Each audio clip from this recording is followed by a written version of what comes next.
Hello दोस्तों, कैसे हैं आप लोग। उम्मीद करता हूं आप लोग बहुत अच्छे होंगे। मैं अजय सर आपका स्वागत करता हूं। Welcome to new year classes में। इस क्लास के अंतर्गत आज हम देखेंगे क्लास 12 के बायोलॉजी में हमने पीछे देखे थे लैंगिक और अलैंगिक जनन के बारे में। अब बारी बारी से देख लेते हैं कि लैंगिक जनन में और अलैंगिक जनन में कितनी विधियां होती है। तो पहला हमारा हेडिंग है अलैंगिक जनन की विधियां। इसके अंतर्गत हम देखेंगे कि अलैंगिक जनन की कुल कितनी विधियां होती है। तो हम बारी बारी से एक एक चीज को देखते हैं। अलैंगिक जनन की विधियां, असेक्सुअल रिप्रोडक्शन मेथड्स। अलैंगिक जनन को एकल जीव जनन भी कहा जाता है, मतलब अलैंगिक जनन को एकल जीव जनन भी कहते हैं, क्योंकि इस प्रक्रिया में केवल एक ही जीव भाग लेते हैं। हमने आपको पहले ही बताया था उन अलैंगिक जनन में कि उसमें कितने जनक की आवश्यकता होता है, सिर्फ एक जनक की आवश्यकता है। तो उसी तरह इसमें सिर्फ इस प्रक्रिया में केवल एक ही जीव भाग लेते हैं।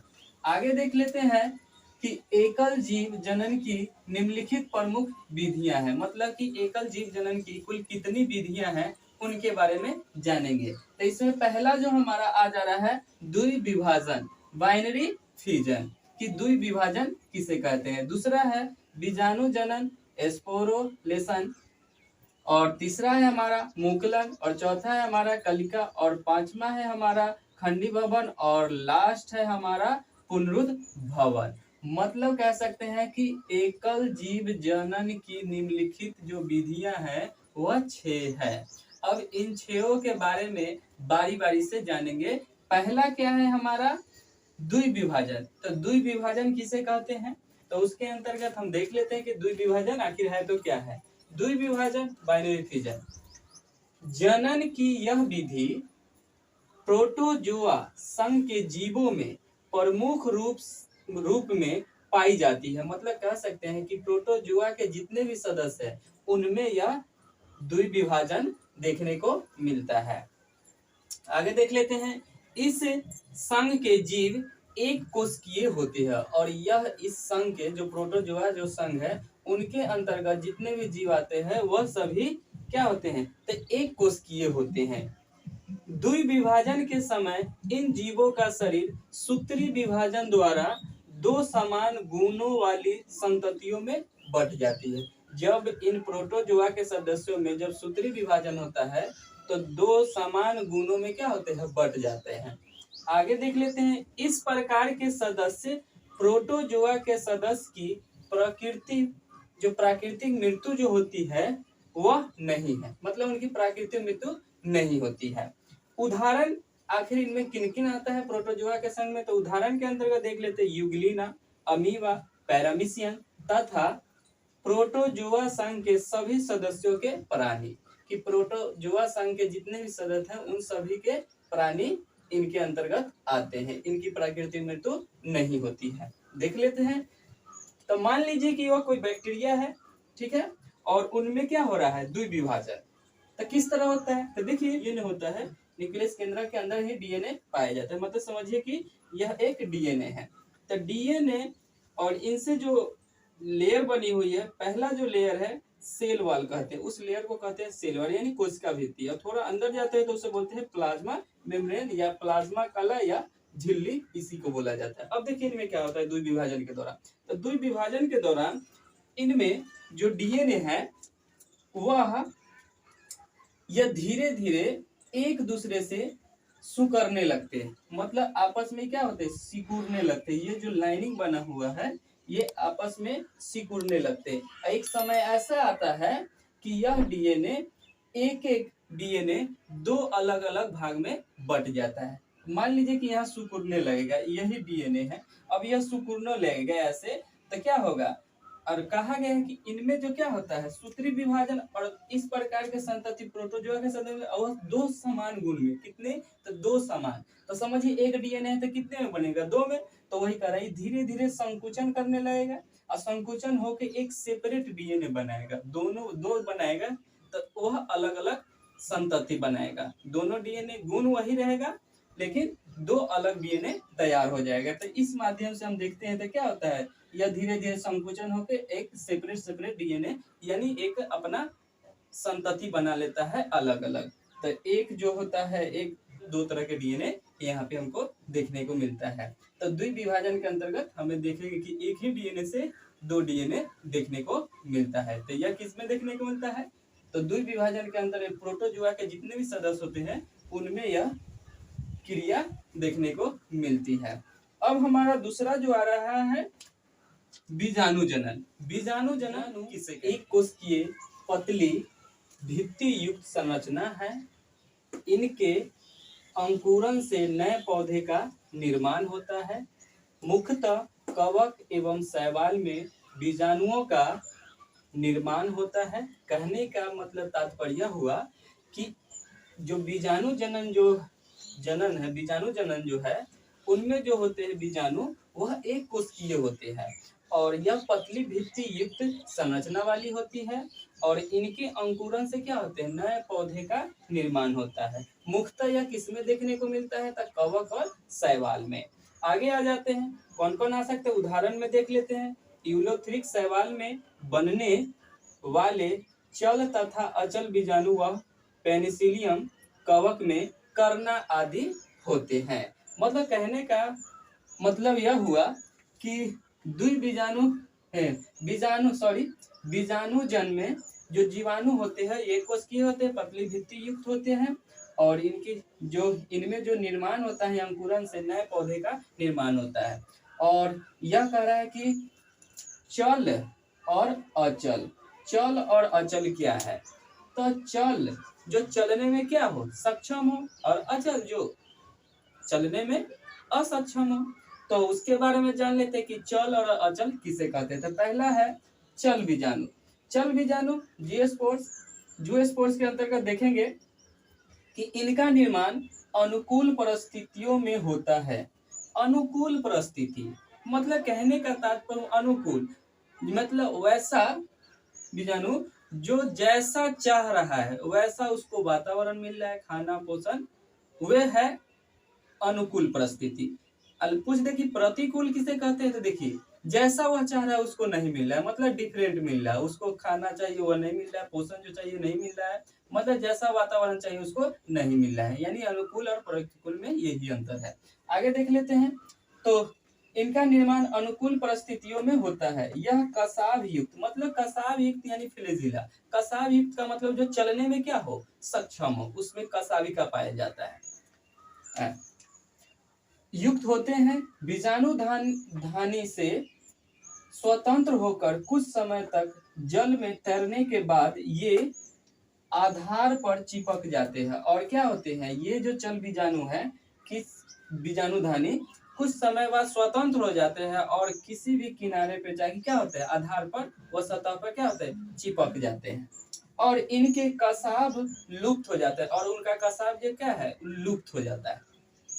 प्रत्येक चल बीजाणु नए जीव का क्या करता है, उत्पत्ति करता है। प्रत्येक जो चल बीजाणु होते हैं वो क्या करेंगे, नए जीव का क्या करेंगे, नए जीव का निर्माण करता है।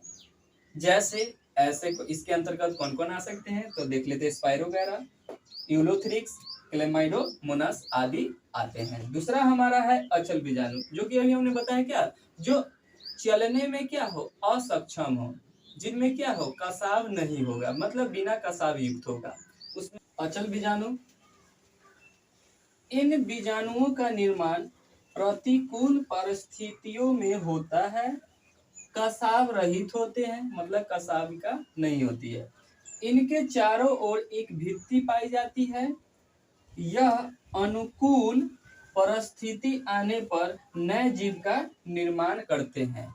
जैसे इसके अंतर्गत कौन कौन से जीव आते हैं, जैसे राइजोपस व म्यूकर, ये दो चीज आते हैं अचल बीजाणु के अंतर्गत, राइजोपस और म्यूकर, जो अनुकूल परिस्थिति आने पर क्या करते हैं, नए जीव का निर्माण कर लेते हैं। और नेक्स्ट हमारा आ रहा है मुकुलन। मुकुलन किसे कहते हैं तो मुकुलन के बारे में जान लेते हैं। के दौरान जनक से नए जीव की उत्पत्ति एवं बाह्य वृद्धि के रूप में होती है। यह बाह्य वृद्धि मुकुल यानी बर्ड कहलाती है। कुछ समय बाद यह मुकुल जनक के शरीर से अलग होकर यानी स्वतंत्र हो जाते हैं इस प्रकार का विभाजन किसमें देखने को मिलता है? तो याद रखिएगा, इस प्रकार का विभाजन ईस्ट एवं कुछ जीवाणुओं में पाया जाता है, जैसे ईस्ट में, हाइड्रा में, स्पंज में आदि में। एक हाइड्रा का फिगर बनाया हुआ है कि इनमें मुकुलन किस तरह होता है। मान लीजिए कि यह एक हाइड्रा का फिगर है और इनमें मुकुलन क्या होगा।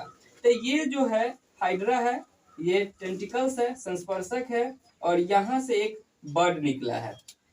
ये क्या है? बर्ड है। और यही बर्ड वृद्धि करेगा, वृद्धि करके दो बर्ड बनेगा, और एक ऐसा आएगा समय कि यह बर्ड वृद्धि करते करते आगे मुहे बढ़ते जाएगा और एक सेपरेट बर्ड बना लेगा, मतलब एक सेपरेट डॉटर हाइड्रा बना लेगा, एक डॉटर पुत्री हाइड्रा बना लेगा। और यही कारण है कि मुकुलन से उनके बर्ड से ही एक पुनरुद्ध लेखा उसमें क्षमता होती है कि अपने जैसे संतान एक नए उत्पन्न कर सकते हैं। तो ये रहा हमारा मुकुलन के बारे में कि मुकुलन में किस तरह एक बर्ड अपनी तरह संतान उत्पन्न कर सकते हैं। नेक्स्ट हमारा आ जाता है कलिका। कलिका किसे कहते हैं? कभी कभी पौधों की पत्ती व तने के अग्र भाग पर बहुकोशिकीय एवं हरे रंग की संरचना निकलती है, जिन्हें कलिका कहते हैं। मतलब पौधे के हरे हरे रंग की संरचना जैसे निकलेगी पौधे के अग्रभाग पर, तो वही हमारा क्या होता है? कलिका कहलाता है। प्रत्येक कलिका मुख्य पौधे से अलग होकर अंकुरन द्वारा नए पौधों को जन्म देती है। खंडीभवन, इस विधि में जनक पादप का शरीर दो या दो से अधिक खंडों में विभाजित हो जाता है और प्रत्येक खंड पुनरुद्ध भवन द्वारा नया जीव बनाता है, जैसे मार्केंसिया, यूलोथ्रिक्स, स्पाइरोगैरा आदि। कहने का मतलब यह हुआ कि इस विधि यानी खंडी भवन के विधि के दौरान क्या होगा? पादप का जो शरीर होगा दो या दो से अधिक खंडों में टूट जाएगा, और टूटने के बाद क्या होगा? उनमें प्रत्येक जो टुकड़ा होगा उसमें पुनरुद्ध भवन की द्वारा उनमें क्या होगा? फिर से नए जीव का निर्माण करने की, नए जीव निर्माण कर लेता है। आगे देख लेते हैं पुनरुद्ध भवन। पुनरुद्ध भवन किसे कहते हैं? तो अमीबा, स्पंज, हाइड्रा, प्लेनेरिया आदि में पुनरुद्ध भवन की बहुत अधिक क्षमता होती है। यदि इन्हें छोटे छोटे टुकड़ों में काट दे तो सभी ऐसे टुकड़े जिनमें केंद्रक का अंश भी हो,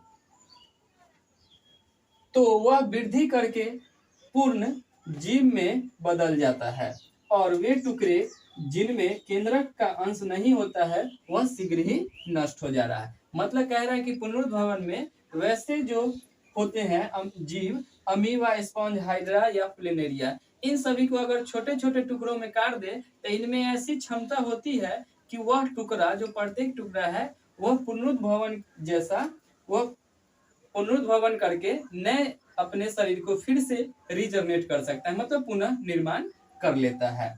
तो ये देखने को मिलता है हमें अमीबा, स्पंज, हाइड्रा, प्लेनेरिया में। और एक बात याद भी रखिएगा कि सबसे ज्यादा पुनरुद्ध भवन की क्षमता किसमें देखने को मिलती है? तो सबसे ज्यादा पुनरुद्ध भवन की क्षमता हमें प्लेनेरिया में देखने को मिलती है। वैसे हमारे घर के दीवार पे देखिए कभी कभी छिपकली भी दिखने को मिलता है, तो उनकी पूंछ कटी रहती है, उनसे एक नई पूंछ का निर्माण हुआ रहता है। तो ऐसे कंडीशन में उनमें भी, उनके पूंछ में भी कुछ ऐसे अंश होते हैं पुनरुद्ध भवन का, जो कि फिर से वह रिजनरेट कर लेते हैं। बस आज का क्लास यहीं तक हम समाप्त करते हैं, फिर देखेंगे नेक्स्ट वीडियो में। नेक्स्ट इसी के अंतर्गत जो आगे क्या पढ़ना है, लैंगिक जनन। तो लैंगिक जनन की विधियां में हमने देखा कि इनमें एकल जीव के अंतर्गत कितनी प्रमुख विधियां हैं, तो हमने देखा इनमें 6 तरह की प्रमुख विधियां हैं। उन 6 प्रमुख विधियों को हमने बारी बारी से अध्ययन किया और सबके बारे में अच्छे से जान लिया। और आज के लिए बस इतना ही। तो धन्यवाद दोस्तों, नेक्स्ट वीडियो में फिर मिलते हैं। मैं अजय सर।